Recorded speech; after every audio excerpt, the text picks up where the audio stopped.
네, 안녕하세요. 샘물교회 김현식 목사입니다. 오늘의 주제는 회개에 대한 주제를 좀 함께 다루려고 합니다.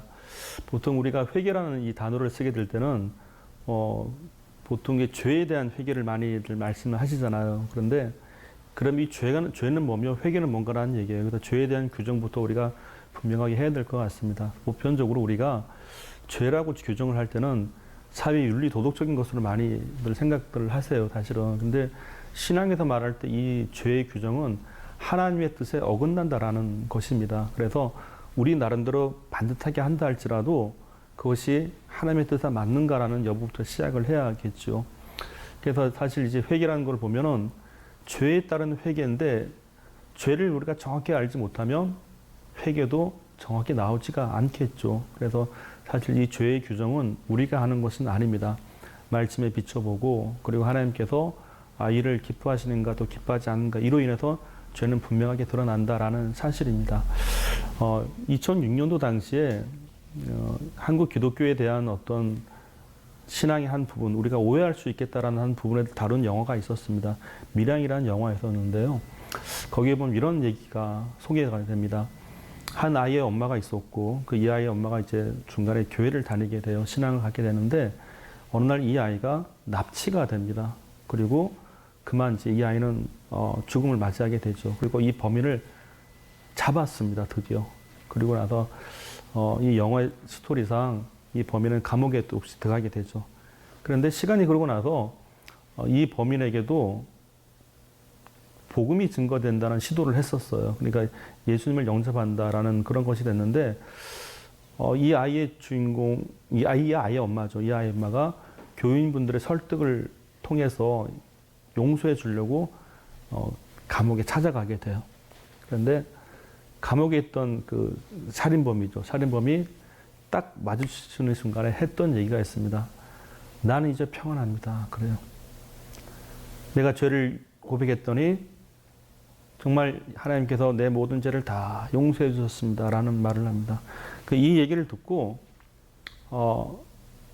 이 주인공이 너무 괴로워하는 거예요. 그때 하는 말이 있습니다. 나는 용서한 적이 없는데 나는 용서한 적이 없는데 이렇게 해야죠. 어떤 거야 이런 부분에 대해서 우리가 죄를 회개한다라는 것은 하나님과 나와의 관계가 물론 있긴 있어야 돼요. 그런데 중요한 건 죄의 회개는 거기서 끝나는 것이 아니에요. 왜냐하면 나로 인하여 상대가 얼마나 힘들었는가를 알아가게 합니다. 사실은. 그래서 회개라는 것은 내 만족이 아니에요. 사실은. 하나 예를 들어 우리가 삭개오라는 인물을 하나 보겠습니다. 삭개오는 세리장이었죠. 세리장으로서 원래 그 당시에 이 세리들은 정한 세 외에 더 많은 것을 거둬들였습니다. 그래 그 피해로 인하여 사람들이 고스란히 살림이 어렵게 되는 것을 겪게 됐었죠. 어느 날 세리장이었던 삭개오는 그걸 알게 됩니다. 그리고 예수님께서 자신의 집에 왔을 때 고백을 하죠. 예수님, 내 재산의 절반을 가난한 자에게 주겠사 하며 그리고 내가 네게 토색한 것이 있다면 부당이득이에요. 사실은. 내가 사변에 갚겠나이다 라는 말을 하죠. 그것이 어떻게 보일까요? 한마디로 표현하면 그겁니다. 나로 인하여 얼마나 많은 사람들이 힘들었을까라는 문제입니다. 성령이 임하는 회개는 나 자신만의 만족이 아닙니다. 성령 임한 회개는 공감대를 형성하게 되어 있습니다. 나로 인하여 얼마나 힘들었을까라는 얘기죠. 누가복음 15장의 탕자도 같은 얘기를 합니다. 내가 하늘과 아버지께 죄를 얻었사오니 이런 회개를 하죠. 회개는 나 개인의 만족이 아니에요.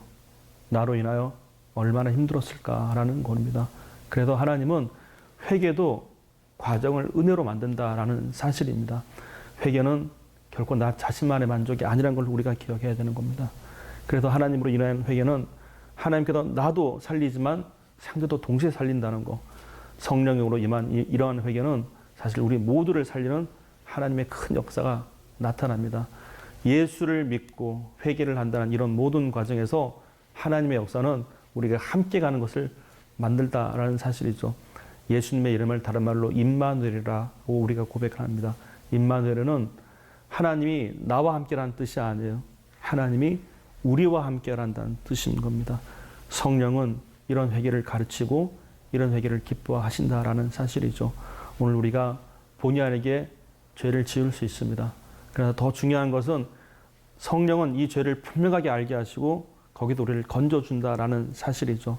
자칫 오해하기 쉬운 죄에 대한 개념, 용서에 대한 개념, 그리고 용서받았다는 이 개념에 대해서 성령으로 임한 이러한 회개는 우리 모두를 살린다는 것을 우리가 반드시 기억해야 한다라는 사실입니다. 주님의 도우심이 죄로부터 우리를 구원하는 그 역사 가운데 우리가 모두 다 함께 살아나는 그런 회개가 있게 되기를 주님의 이름으로 축원드립니다.